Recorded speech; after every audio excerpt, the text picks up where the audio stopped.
first off, there's a homework that y'all working on. Had 4 problems now, I remember. I think I remember now correctly. Penelope was asking me about earlier. Does anybody have anything they want to talk about with those that's confusing you? You're not sure how to start? Yes. I started 7 2 different ways. I'm just not sure if there's Cool. I'm kind of not getting Sure. Do you want to talk about how different ways to solve this? Yeah. Okay. So number 7, and that's the first one, I think, right? Oh, it's the third one. Thanks. So number 7, I think this is the one we were talking about, Penelope. Yeah. Okay. So they basically want you to invert this around the unit circle and come up with the equivalent equation. So Penelope, I'm going to show a different way to do it than we talked about. So to find the, I'm going to give you a step-by-step here, and it'll kind of hopefully help a little bit. Inverted equation. Use, first off, so step 1 is use x equals 1/2 z plus z conjugate, y equals minus I over 2 z minus z conjugate. If that's confusing, you might be like, wait a minute, doesn't he usually write something different? I usually have written this with the I in the bottom, but this is equivalent. If you multiply the top and the bottom by minus I, which is the conjugate of this, you get this guy over here. So this one's probably the better to use, just so you have I on top. It just kind of works better in your brain. So take these, use these, and rewrite the equation.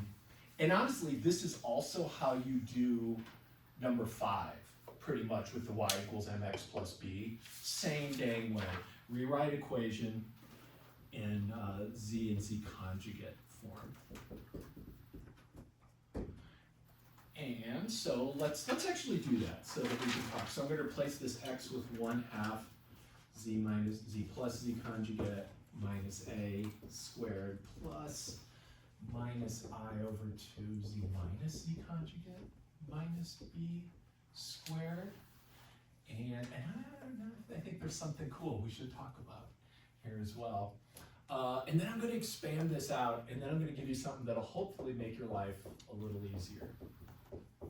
So we've got that, and then this turns into minus I over 2z plus I over 2z conjugate minus b squared equals r squared. So let me stop and make sure that this is all feeling okay. Lou, I really like your hat. I've been wanting to say that since I saw it this morning. So.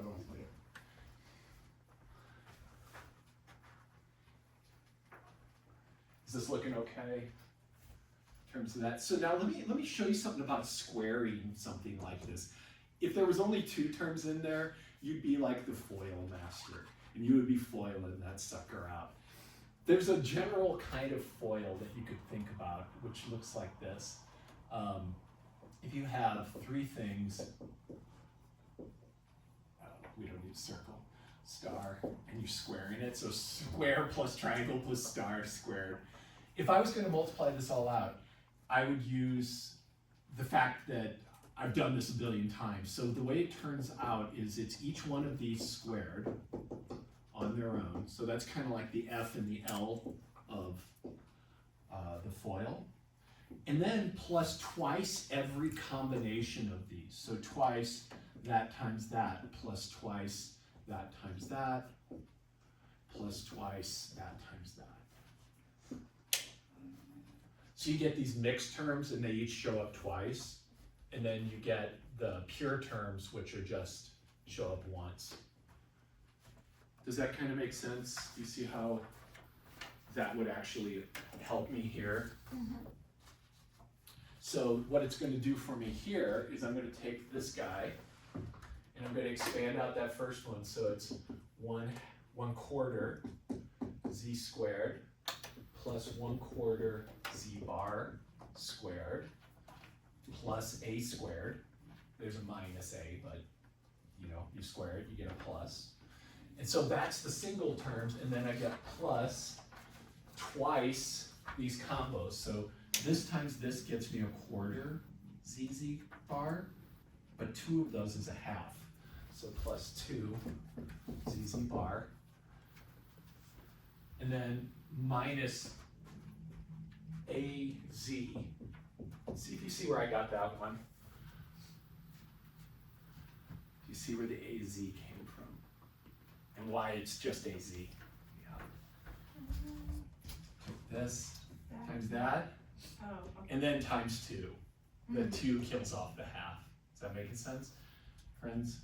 Yep, I'm just getting it all down. Cool. And then, let's see, then what else are our other terms? So another mixed term is minus, or plus, oh no, it is minus a Z bar, yeah. And then there's one more mixed term, and that's the Z's, oh, I think I got them all, yeah. Is it, yep, I got 6 things there, so I'm good. 6, yeah, thanks, I was like, how many do I got? 6. Beautiful. And then I'm going to do this one underneath it. I think I'm going to do a lot more of this than I thought I might have. And so then for this one, when you take the I squared, you get minus 1. So that turns into minus 1/4 Z squared. Now keep in mind what I'm going to do. I'm going to add down, right? I'm going to add this to this. That's awesome, right? They're going to cancel. Do you see the canceling that's going to happen right up front? I'm sorry, what did you say, Evan? You said Is it not plus 1? You have I squared. because of the I squared, so when I do this, I get I squared. The minus will go away because of the squaring, Where? and then that turns into a minus. Sound good? Cool. And then kind of a similar thing on that critter. Minus 1/4 Z bar squared, which is sweet, because when I add, cancel, love it. And then B squared. This is kind of a different way, Penelope, than we were talking about, but I kind of like it. It's, I don't know, it's satisfying. I feel like I understand everything we're doing. And then let's do the mixed terms. So just being careful that I times I is minus 1. So that becomes a plus 1/4 Z bar, but then I multiply by 2, so it's plus 1/2 ZZ bar. Oh, wait.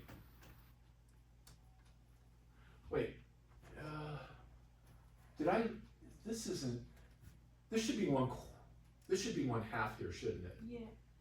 Yes. That should be 1/4, half there, because when I took this times this, I got a quarter, and then times 2. So sorry about that, yes. And then this guy is going to turn into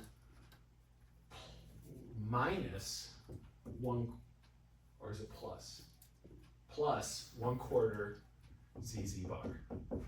So just check that out. Sorry I kind of botched up explaining that, but this times this, you get minus I squared over 4 ZZ bar, and that turns into a plus 1/4. Does that sound okay? Just keeping the I squared stuff straight.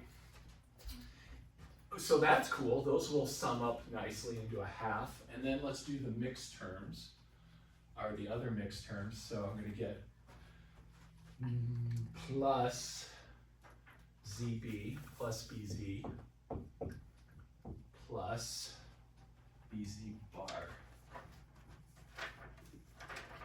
Or minus, is that minus BZ bar? It's minus. It is minus.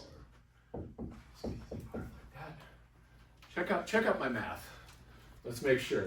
Can you show the mixed terms? Absolutely. BZ? So I start here. Sorry. Just the single variables, BZ and BZ bar. Okay, sure. Yeah, and I want to double check them anyway, so thanks for asking. Sure. When I take that times that, I get Just the Z though, no? well, the whole critter, because that coefficient there, right? So I get a plus I over 2 ZB, and I should have I should have IBZ.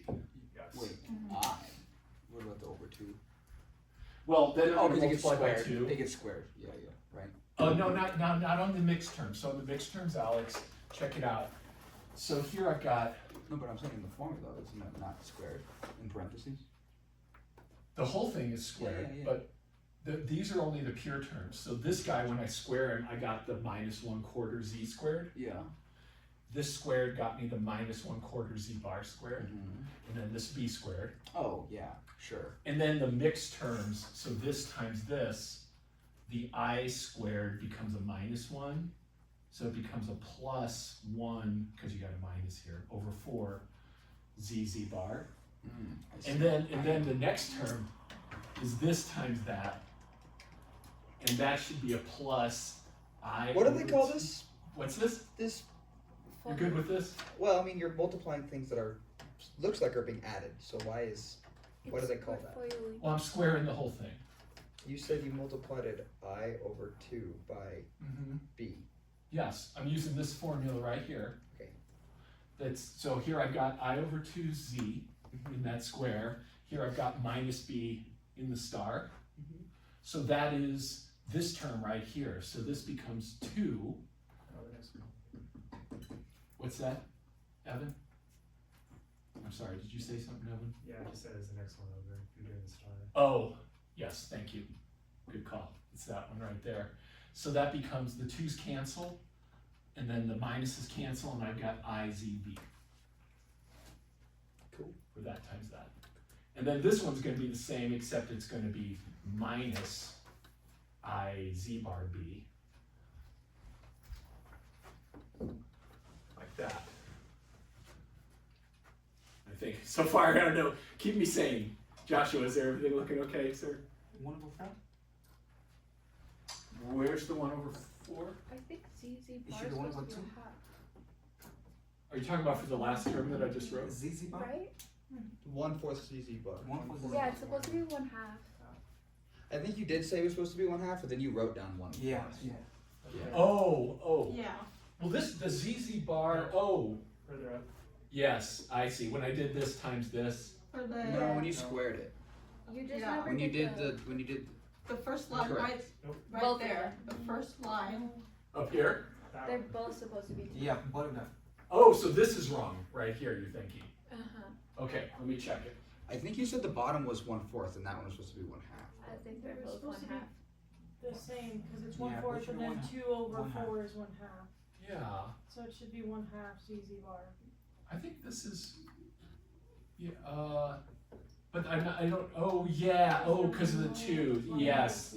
So it should be 1/2. I see what you're saying. Yes, got it. Like that and that. Yes, thank you. Okay. And that actually is prettier, because then they add to a whole one. Thank you. Yeah. Yeah. Okay. Yeah. Okay. Evan, since you asked this, and then let's see. So we've got that, and then we've got equals r squared. So this plus this equals r squared. And now when I add, cancel, a squared plus b squared plus z bar. And then here, check this out, I'm gonna get plus minus a plus ibz. And then I'm gonna get its conjugate plus minus a minus ibz bar, there, equals r squared. And that looks right, because remember how that Klein equation works? You've got something zz bar plus an alpha z plus a alpha z conjugate plus alpha conjugate z plus a d equals 0. That's our general circle or line equation in the complex plane. And we're seeing that here, because I've got this guy, c equals 1. Here's my alpha, here's alpha conjugate, or this could be alpha and this is alpha conjugate, either way. And now I've just got to like pull this all together a little bit more. I'm going to write this as alpha z plus, or alpha bar z plus alpha z bar equals r squared minus a squared minus b squared. And here alpha is minus a plus b.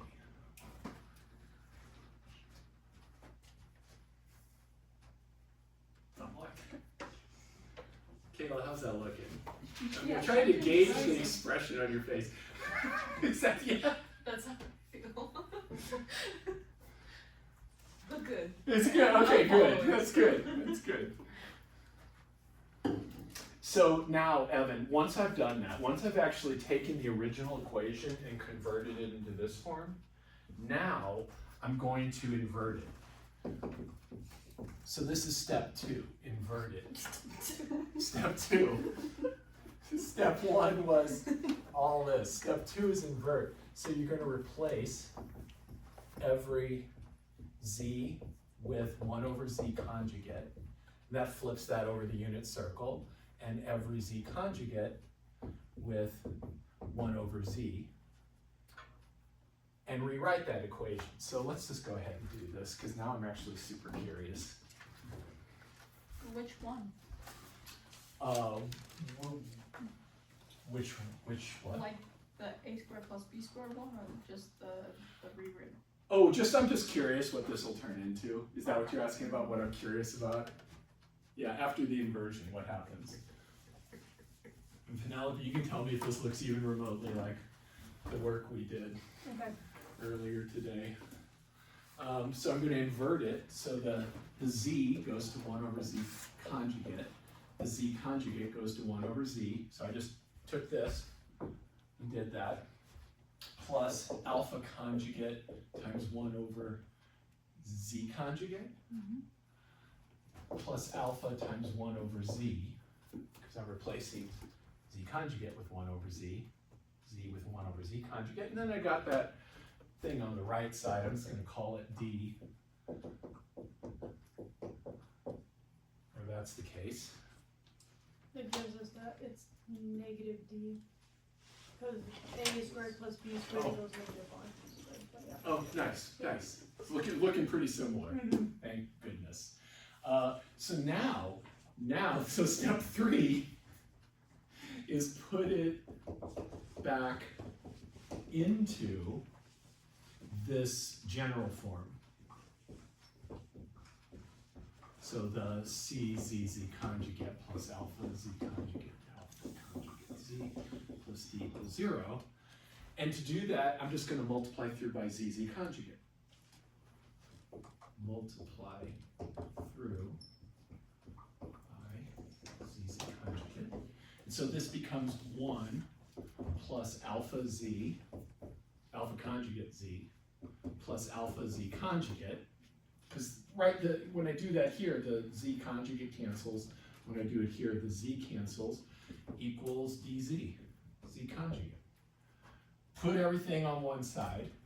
So we've got dzz conjugate minus alpha z minus alpha z conjugate minus 1 equals 0.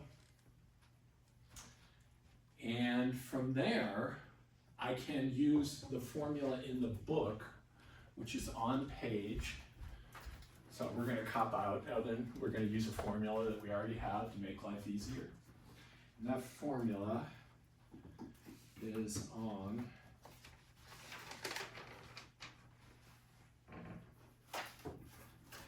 page, Penelope, you remember where that was? Oh, here, I got it. Page 45. Page 45, the Klein equation. They literally tell you how to convert this thing into a circle. So if you look at this little box right up here, it tells you how to look at this equation and read off where the center of the circle would be in its radius. And then from there, you can just say, well, so get center, which is going to be some x naught, y naught, get radius. And we're using this map right here. And then write x minus your new center squared plus y minus your new center squared equals, let's call it capital R, your new radius squared. And then you just write that out, and it should look like the equation they gave you. I think they give us the answer, right? Mhm. They say show it's this. So once you do this then, Evan, it should look like what they gave us. Sound okay? Yeah. Okay. Good question. Any other questions?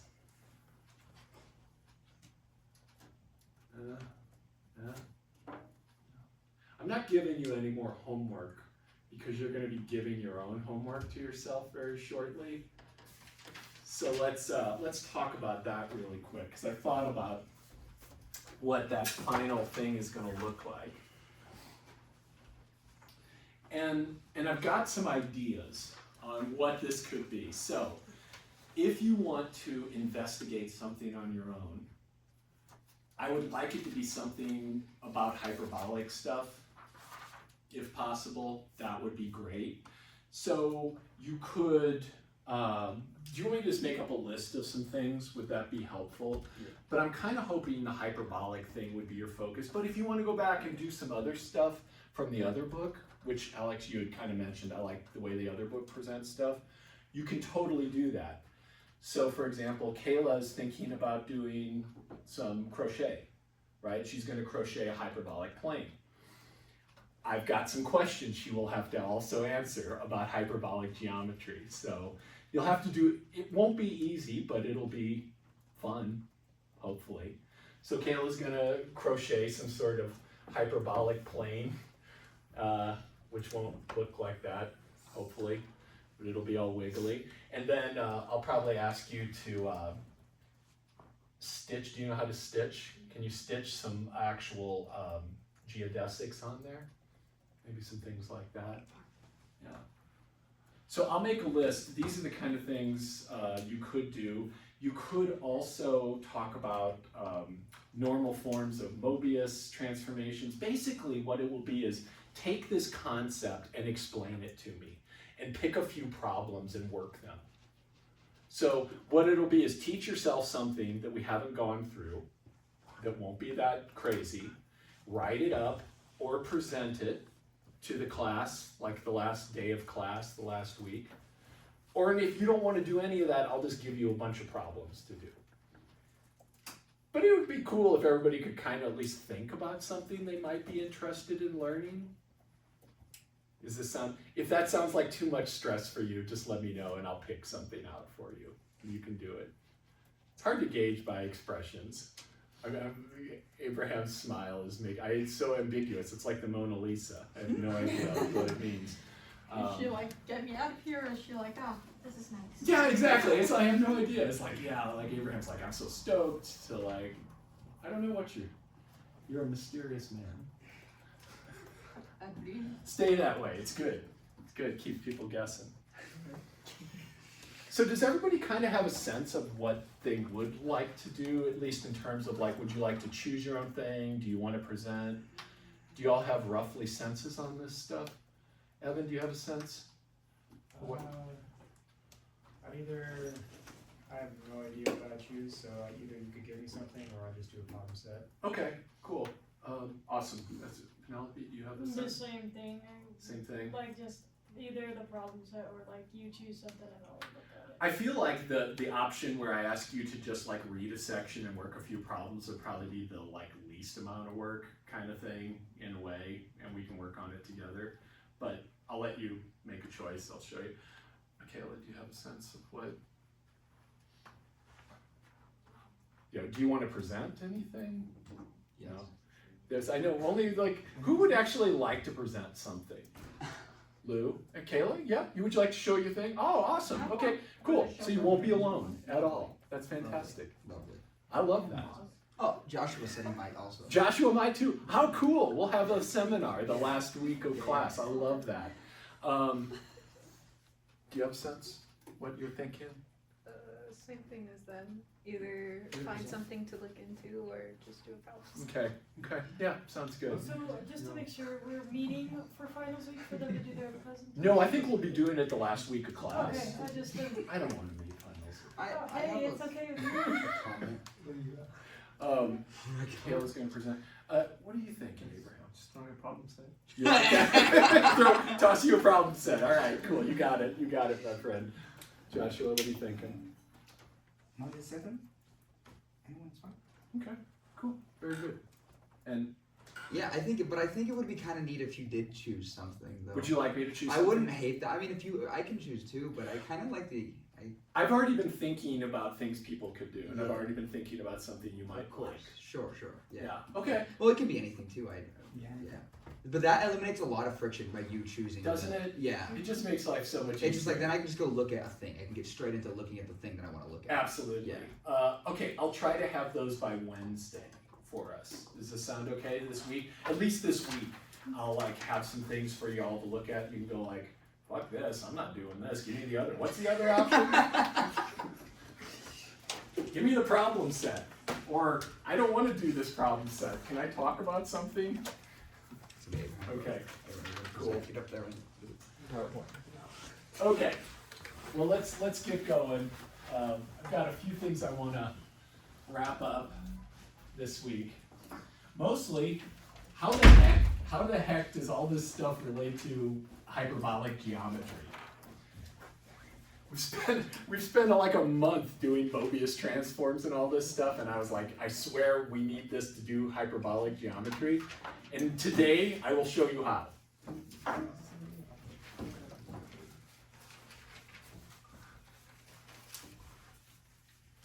Abraham, did I hit record on that, sir? Would you mind checking for me? Yeah, that's right. Thank you, I appreciate it. Man of mystery. All right. Okay, so hyperbolic geometry. Finally, I don't really know how the other book expects us to actually understand anything about it with our crappy paper models or even a crochet model, or how do you do anything with what we had? That's why I was like, let's just wait and come back to it after we learn a little bit more about the complex plane. So in hyperbolic geometry, we have to use some kind of model. And there are some important models that people use. And this first one is called the Poincaré disk. Poincaré disk model of the hyperbolic plane.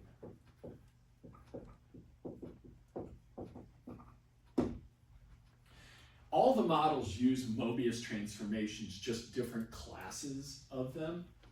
So this Poincaré model uses D, which we use, that's a fancy Gothic D, it's fun to write, equals the set of all complex numbers that are less than 1 in length, in size. So that is the unit disk, the inside of the unit disk, centered at the origin. Here we got a complex plane. Here's the unit disk. There's 1, there's I, there's -1 and -I. Notice I've got a dotted rim on it because it's the interior. It does not include the disk. The disk actually, or the circle that fills in the boundary, actually plays a special role. So we call the unit circle, which is the boundary of this thing, S infinity sub 1. And this is the circle at infinity. So infinity is a place we're going to envision, but it's all the points around here. So you've got two things going on. You've got this inside, which is D, and then you've got this S1 infinity, which is just the unit disk. So any point on here is infinitely far away. If you're actually on here, you are infinitely far away from the center. Anything up to that point is a finite distance. No matter how close you get to that line, it's still a finite distance. As soon as you're on there, you've reached infinity. So this is our model. Now we have to talk about how do you think about equivalence here. What are lines? What are triangles? What are symmetries in this new realm that we're going to be dealing with? So we use a special collection of Mobius transforms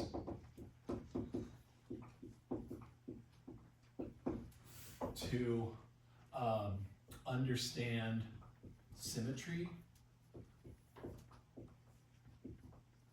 and congruence.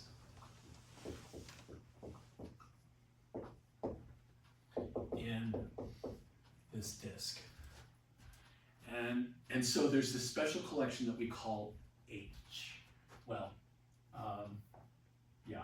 So let H equal this collection of hyperbolic transforms that looks like this. So, set of all T of Z equal to e to the I theta z minus z naught over 1 minus z naught z, where z naught is an element of the disk. And these are all the legitimate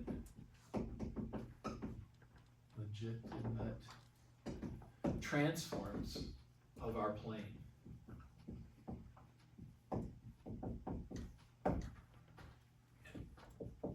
To have hyperbolic geometry.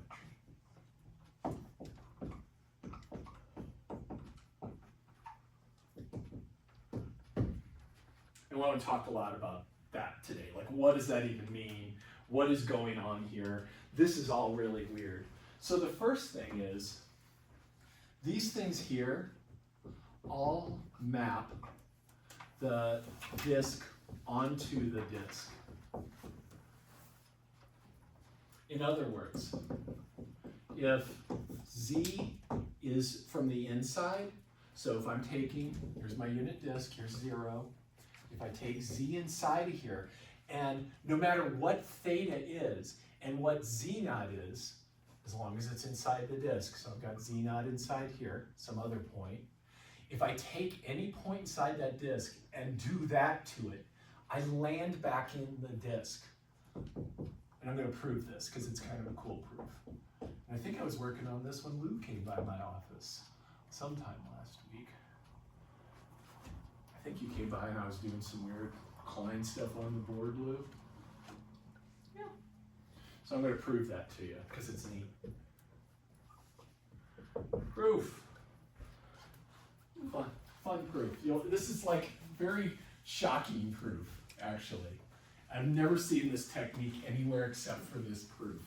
So I just wanted to show it to you. So the proof goes like this. Our goal is, let me tell you what the goal is. Show that the length, the modulus, the absolute value, whatever you want to call it, of T of Z is less than 1 when its input is less than 1. So when I put something in here that's less than 1 in size, this quantity here is less than 1 in size. That means you're landing back inside the disk, i.e. T in H means T of D equals D. You run the disk through, you get the disk back out. And here's some fancy words for math-friendly folks. i.e. T is an automorphism of D. Automorphisms are things that just take something and turn it back into itself. We had these in algebra. I don't know, algebra friends. We had, there's not many algebra friends in here. So, that's an algebra thing. Kind of like the expansion of the universe. In what way, Lou? It's expanding into itself. This is true. That's true. Yes, agreed. I like that. But what's outside of it? I don't know. I don't want to get into that. What's outside the universe? Does Yes. anybody know? What?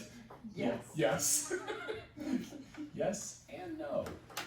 All right, so we're going to assume that Z is less than 1 in magnitude. And that means that its square is less than 1 in magnitude. How do you compute the square using the conjugate and the thing itself?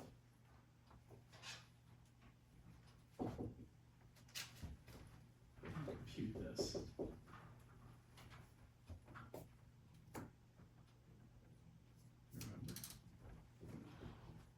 might if I showed you. Does that sound right? Yeah. Might not be able to come up with it, but we see it, we believe it. That if this is x plus iy, this is x squared plus y squared. Okay, cool. So this implies that z conjugate is less than 1.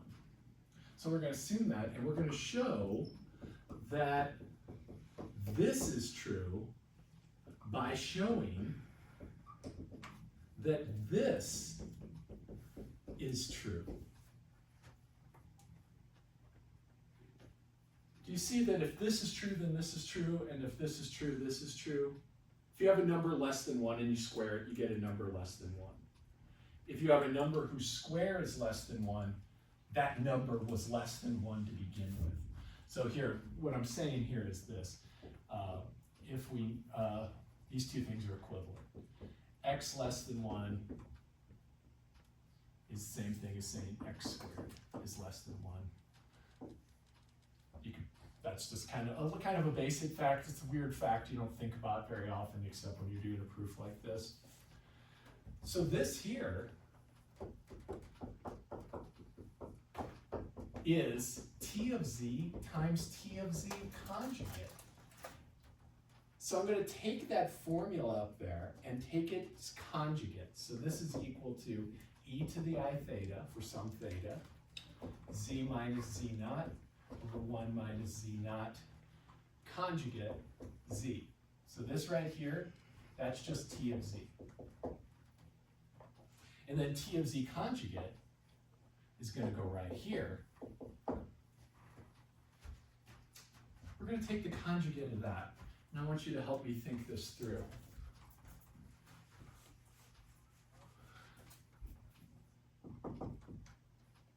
Let's think about what that is. So first off, e to the I theta is on the unit circle. And it's basically this point right here on the unit circle. So this is e to the I theta. And here's my unit circle right there. It just says rotate by theta to get there. So for example, e to the I pi over 2 is just rotate pi over 2. Get to that point. What is that point right there? The complex plane? Yeah, solid. Awesome. That's actually I. Yeah, good job. Hello, good job. Nice. By the way, there's something that I forgot to show you, which is really cool. Is everybody buying this, that e to the pi over 2i is I? Yeah, because that just defines like how much it rotates. Yeah, absolutely. Yeah, exactly. So take this thing and raise each side to the ith power. So I got I to the pi over I times pi over 2 to the I equals I to the I, whatever that is. How do you simplify exponents like this?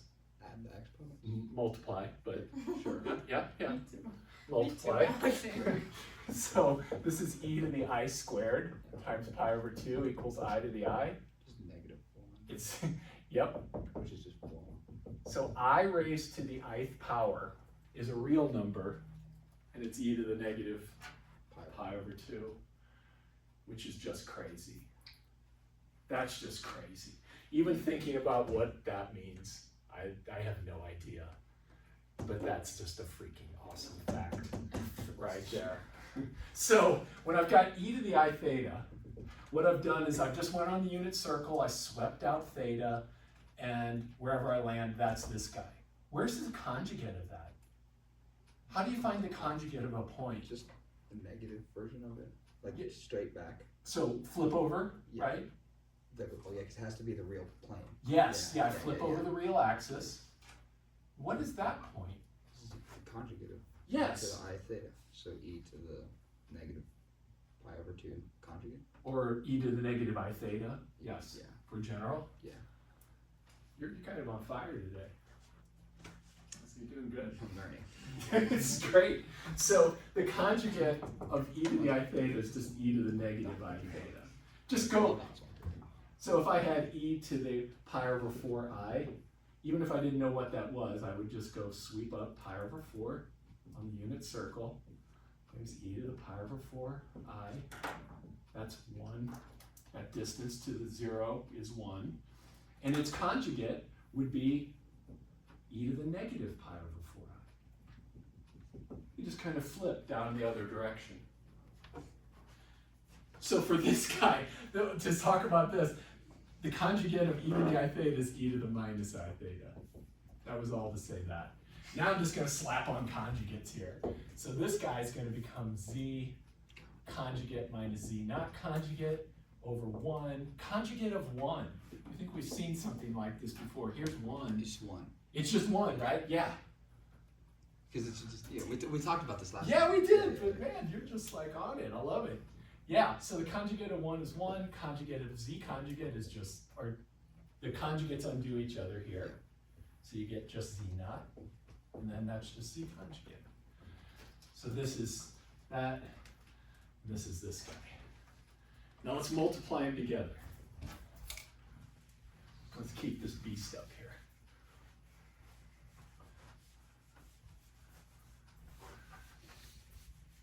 All right, so multiplying these together. So modulus of t z squared equals e to the I theta times e to the minus I theta. What's that going to be? E to the negative net, I negative, squared theta yeah. squared. that, What do you do with the exponents here? One. Add them. you add one, What is the sum of those exponents? 0, 0. Oh yeah, which is 1. There we go. They cancel each other out, right? This guy is just 1 over this guy. Does that make sense? Yeah. And then, Add exponents, multiply exponents. exactly. Exactly. Potato. So now on top I've got z minus z naught times its conjugate, like that. And on the bottom, I've got that times that. Oh, doesn't z naught just have a conjugate there too? I'm sorry, what? Yeah. Does z naught need something? Yes, it does. Thank you. Yes. Z not need a conjugate? That's Bounce. Yes. Yes. Oh, Lou. All right. These cancel. Yeah. On the top, I'm going to FOIL. We remember how to FOIL. Z bar minus z naught z bar minus z naught bar. Z not bar. isn't that So it's not a bar. positive though? Maybe, hold on, let me check. So Oh where? no, I was a step ahead. Sorry. That's okay. Yeah, good. That's fine. That's good. Is that looking Yeah, good? Yeah. All right, and then FOIL down here. 1, first, outer, inner, last. And then it becomes a plus, z naught conjugate, z naught, z conjugate. I just kind of rearranged the order there, but does that all look good? Mm-hmm. Okay. A lot of things fall away. So this is the size of the output squared right there, and it looks terrible. How could I show it's less than 1? I could show that by showing that the top is less than the bottom. So I'm going to subtract them. I'm going to take the bottom minus the top. So let me write this out. So here, this is bottom That actually makes sense. and top, right? And I'm going to show it's positive. Yeah. So we will show that bottom minus top is positive. It's greater than 0. So in other words, the bottom is bigger than the top. So top over bottom is less than 1. Does that make sense? But the part that I've never seen anywhere else is this: we're going to subtract them. So let's take top minus bottom and see some cool stuff unfold. What time are we at? I know class doesn't end. I learned some stuff about when class ends. Not for a while. Not right now. So top minus bottom. And I'm gonna actually see if you see anything cool here. Let's get it all written out. And if you're already seeing it, oh, sorry, it should be bottom minus top, right? Oops. Bottom minus top. Wait, what is that? What's up, Alex? You want to show that the bottom is bigger, right? Yes, and so I'm gonna so take the the bottom bottom should be minus. positive. Yes. Yeah. Does that make You don't sense? have a remainder of only. So let's write this beast out. You can kind of see some stuff is gonna cancel, I hope. C bar. Yeah, see if you can beat me there. So take this minus that and see what you get. So that's just 0. There's some fun algebra in here. That's.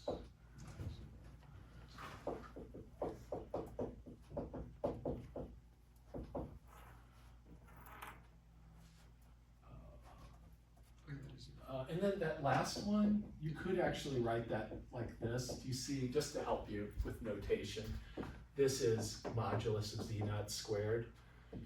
This is modulus of z squared. And this is modulus of z naught squared modulus of z squared. Because you've got them and their conjugates multiplied together. So just to make life a little easier. And then we're going to subtract off that whole top. Wait, isn't it just. What? Nothing. Yeah, nothing. Then plus.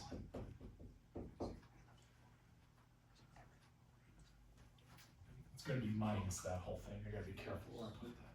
So I think I wrote that down right. Yeah. Everything else goes away. So what's going to cancel? This, this, and then we're left with 1 plus this.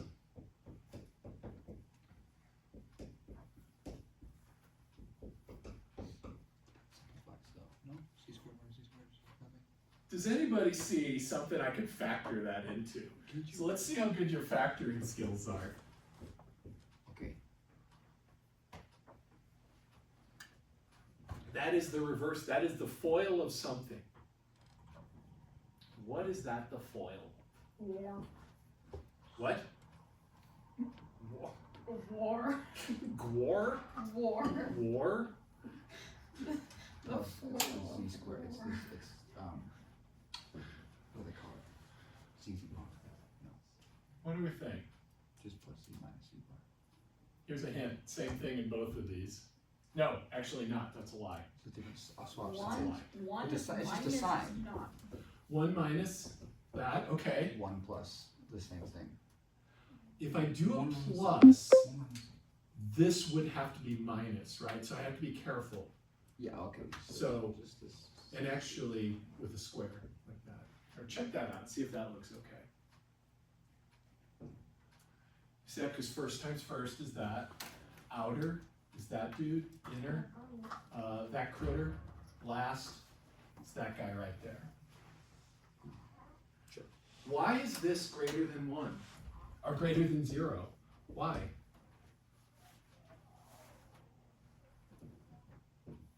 What did I assume about Z naught? Where does Z naught come from? The plane, the D, whatever. Yeah, it comes from D. What does that mean about the size of Z naught? It's less than 1. Less than 1, so its square is less than 1. So what do I know about this? Less than 1 minus the thing that's less than 1, right? So shouldn't it be Yeah. negative? 1 minus something less than 1 is Less than Less one. is greater than 0. positive. Yeah. Yes, that's all I'm looking for, is just positive. Does he see because this guy's less than 1? What about that critter? What do we know about Z? Where does Z come from?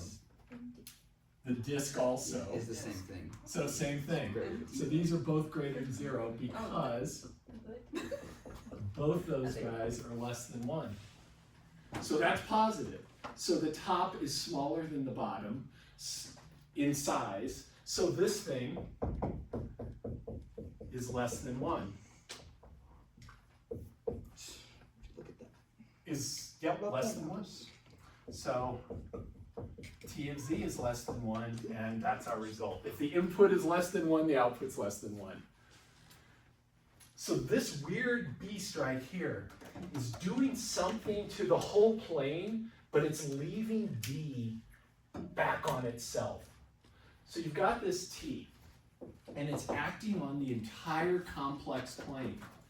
But the one thing it does is it leaves everything that started in here inside here. So that's going to be, these transformations here are how we're going to manipulate stuff in the hyperbolic plane. In the Euclidean plane, we had a bunch of different things. We had translation along a line. We had rotation. And what else did we have? Rotation, translation, flipping. We could reflect things over like that. Dilations. Dilations, we also had dilations. Yes, we could shrink and expand things. All those things can be done with these guys in such a way that this stuff stays inside here. So this thing is doing all these weird transformations and keeping D preserved.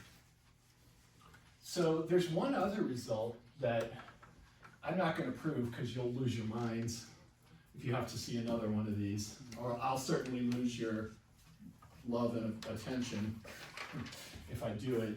But we can also show, that means we're not going to. We can also show that any T in that collection of hyperbolic transformations sends the unit circle back onto the unit circle.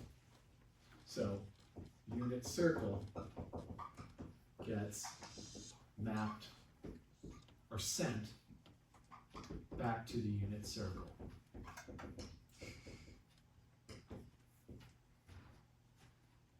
It's kind of a similar proof. You take something that's on the unit circle. In fact, what you would do to prove this is you would take this Z and replace it with an E to the I phi for some arbitrary phi, put that in here, and then you can show this whole thing is equal to 1.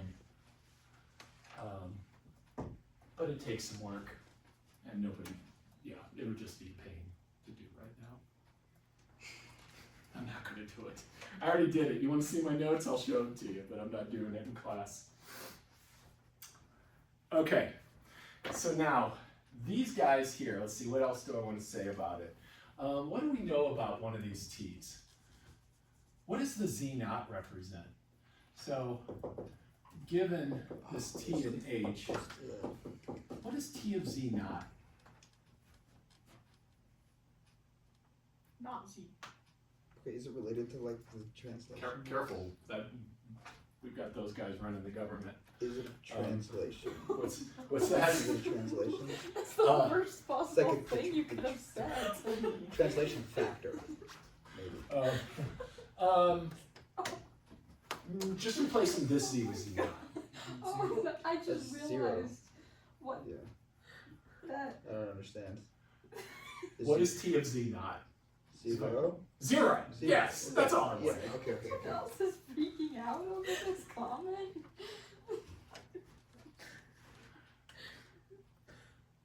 I'm sure they'll be visiting me later.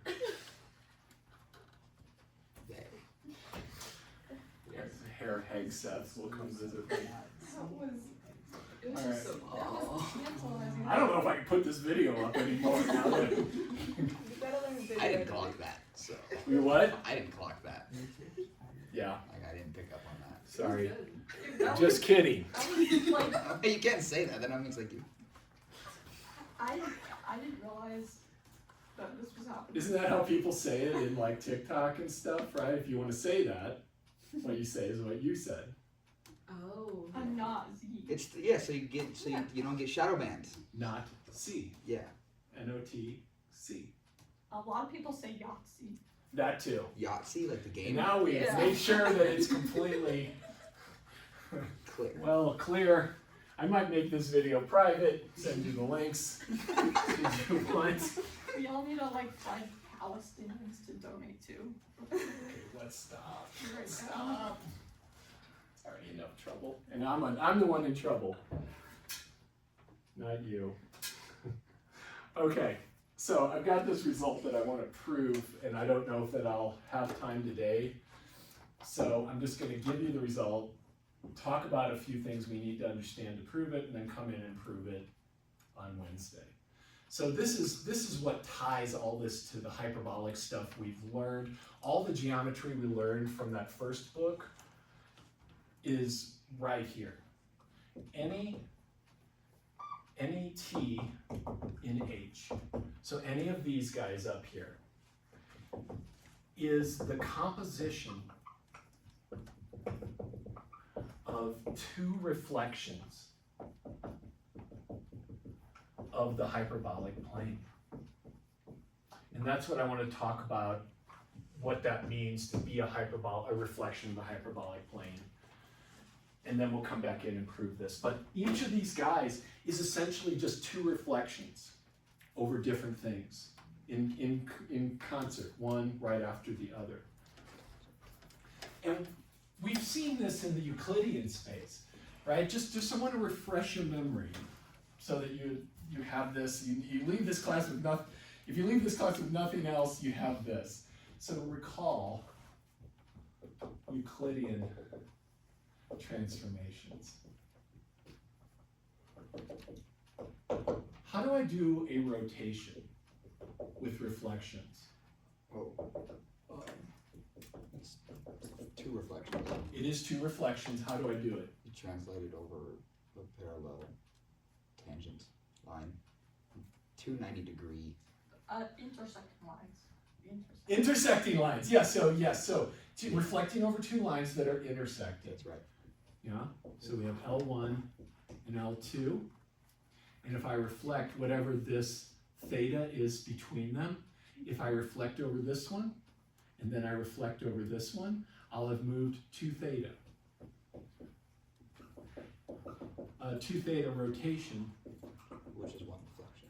after 2 reflections. So why are you saying 1 reflection, Alex? No, Sorry. I got it now. You see what I'm saying? Yeah. Flip over this guy, then take the result and flip over that guy. You get a rotation. About whatever this point is right here in the center. Now, Alex, you were talking, how do I do translation? It's 2 parallel lines. That's it. Yeah, So yeah. translation via reflection was 2 parallel lines. And if these were d units apart, 2D. when I move 2D. 2D. So if this is L1 and L2 and this is my point, I reflect, and then I reflect, and the total translation is 2D translation. In the direction perpendicular to these parallel lines. Right, so you got like nice parallel like that. And then this won't be as important, but how do I do scaling? Do you remember how that worked? How did we do scaling or dilation? Yeah, concentric circles. So reflecting over concentric circles. So this is, you have circle C1, you have circle C2. They are concentric. And got some center here. Let's just say it's 0. If I reflect over C1, and then reflect over C2, I actually get a scaling of the plane. 1 over Z. What's that? 1 over Z. Yeah. So if I do the reflection here was, well, it's a little bit different because these don't necessarily have that same, they don't have radius 1. So for this first one, the first inversion around C1 has this formula. It's whatever this radius, R1, squared over Z conjugate, and then inversion over C2, let's call that radius 2, is R2 squared over Z conjugate. And remember when we composed these, we got a factor of like R1 squared over R2 squared, something like that.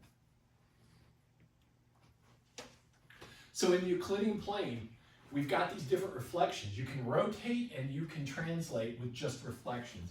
That's exactly what happens here in hyperbolic geometry, but the reflections are weird and they're not as intuitive as those. So what is a hyperbolic reflection? I just want to answer this and we'll call it. Wait, isn't the same thing? It is kind of, but the things that we reflect over are a little weirder. So it's hyperbolic lines, but they don't look like we expect in the Poincaré model. So you're right, Alex. It is. It's the same idea. So I like that. Same idea. Reflect over lines, but the lines have to be hyperbolic lines. But we use hyperbolic lines. And that's what I kind of want to talk about a little bit. What is a hyperbolic line? So this is, now we'll actually see. I don't see how it can still be 2 theta and 2D though for like reflections. Oh, you over here, just even Yeah. back here? Well, I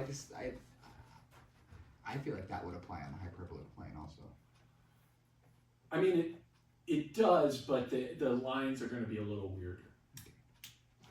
Enlighten me. I will. I'll do my best. So let's think about, this is now our hyperbolic plane. And this is just the unit disk. Here's 0. And this is got this really cool notation. That's the boundary is the circle at infinity. It's S is for sphere, not circle. We don't spell it like that. So even though it's a weird geometry, we still spell circle with a C. This stands for sphere. One-dimensional sphere is a circle. A two-dimensional sphere is the sphere that I gave you all, like ages ago. So what we do is we take lines in the whole complex plane. So remember, this is just a unit disk right here. There is still the entire complex plane out there. But the things we're going to consider lines in here are any line that intersects this circle orthogonally. So any line that intersects S1 infinity orthogonally. And I'll explain that again. I think, Alex, you asked what does that mean, and we talked about it a little. Well, let's talk about it again. Is a hyperbolic line. And really interesting stuff can happen at this point. So what I'm looking for on the most basic level are straight lines through the center. So any straight line through the center, like a spoke on a wheel, those all meet the circle at a right angle. What I mean by right angle is that this tangent here is orthogonal. So all Euclidean lines, all Euclidean lines through 0 are hyperbolic lines. Those are the only ones that look the same. Do we all buy this fact about the spokes of a wheel touching the circle orthogonally? Have you seen that? It's fact orthogonal before? to like the tangent line. that would be Yes, at the circle. exactly. So yeah, when I talk about curves being orthogonal, what I am talking about is that their tangent lines meet orthogonally. Yes, absolutely. So all these are great. All these lines are good. And using these, I can get rotations, right? So to do any rotation around 0, I've got good old Euclidean lines. I could just reflect across 2 and get a rotation. So rotations are right there, just like they were before. But then there's this whole other set of lines, and there's more of them, if I guess. Yeah, once But they wait, skip the there's center. more. What's that, Lou? But wait, there's more. But wait, there's more. And Alex, you said something. Is it all the lines that don't hit the center? Yeah. Yes. Makes sense. Exactly. Yeah. That break was good for you. I don't know what you did over the break, but man, yeah. Yes. It's good shit. So, and all I'm going to say, what about, I'm going to frame this as Alex said, lines that don't, H lines, that don't go through the center, then those are going to be circles. Which is a lot. So if this is 0, take a circle out here that hits the edge orthogonally. And it's really kind of hard, but this doesn't quite look right, but I'm going to pretend like they are. So I'm trying to draw a circle that when it touches this circle, the tangent lines are orthogonal to each other. And I did a bad job of doing that. But you can do that with lots of different circles. So this guy right here, I just get rid of this. I only think about the part inside this disk. This is a hyperbolic line. And here it touches infinity, and here it touches infinity. But it doesn't pass through 0. So if they don't pass through 0, they're portions of circles that are intersecting with this disk. So look at what kind of cool things you could do. You could have one of these lines through the center, good old Euclidean line, that's a line, there's 0. And then I could have a circle that goes like this. So I've got a line, and a line, and they only meet at infinity in one spot. And I've actually got, these two lines are parallel. Parallel lines. They don't intersect. Oh, wait, hold on. There's a special word for these. I gotta look it up. I have a note here. These are called horocycles. Yes, I knew there was a cool word.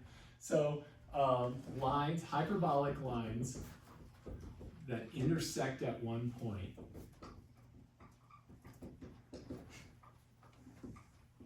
On the circle at infinity are called horocycles. Horus. There's also hypercycles? No, but that would be cool. Maybe you could research that, and if there are, that would be a great talk. Yeah. But I don't know what that would be. Yeah. But this is a weird ass word anyway. Yeah. I've never seen that word anywhere. So like, here's another horocycle that would come like this. These are all horocycles. So they touch at one point on the boundary.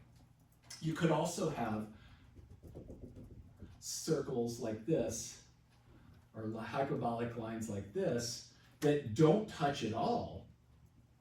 And these are called ultra-parallel. These are still parallel because they only touch at infinity, they never touch anywhere else, but these are called ultra-parallel, and they never meet.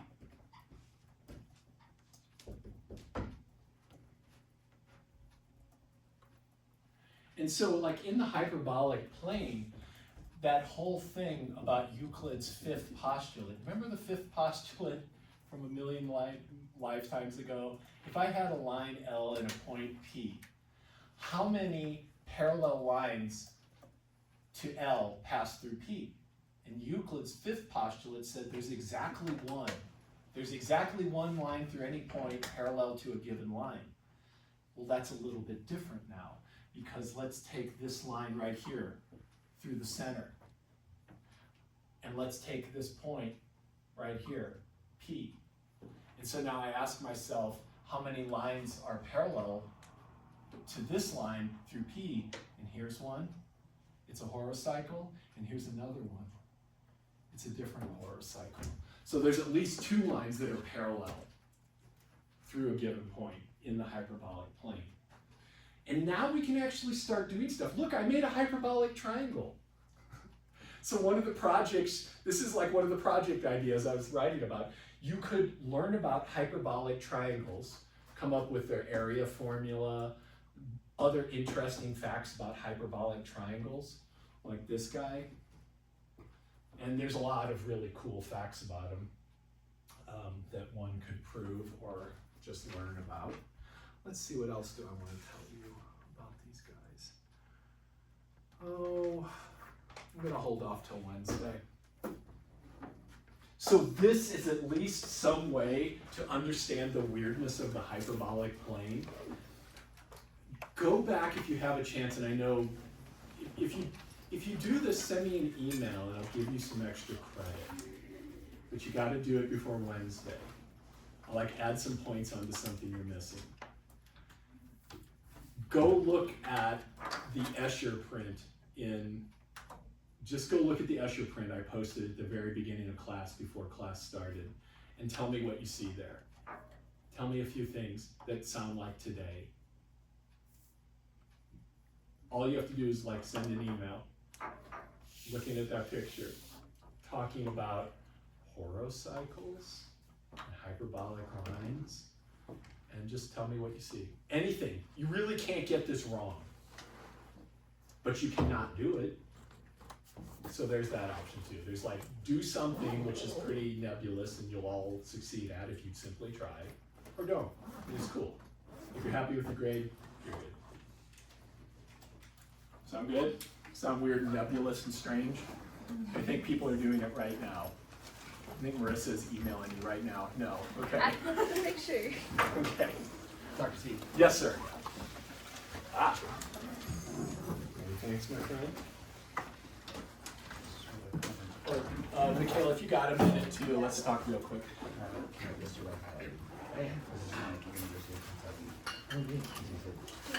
Oh, hypercycle. Oh, I've never seen that. That's what I'm Oh. saying, yeah. Or equidistant curves is what they're calling them too. Okay, cool. Oh, thank you. At least this is Yeah, cool. yeah. It's got a good visual on it too. Look. Yeah, let me see the what you hypercycle have versus here. the horocycle. Drawing. So this was your, I guess, before this space, what you just drew. Yeah, there. yeah. And then they have, yeah, hypercircle, concentric hypercircle. Yeah. Oh, Yeah, I got it. pretty cool. Thanks. Yeah. Well, I'm gonna. Yeah, like, I'll tell you what, that was, you made me very happy today. Super happy.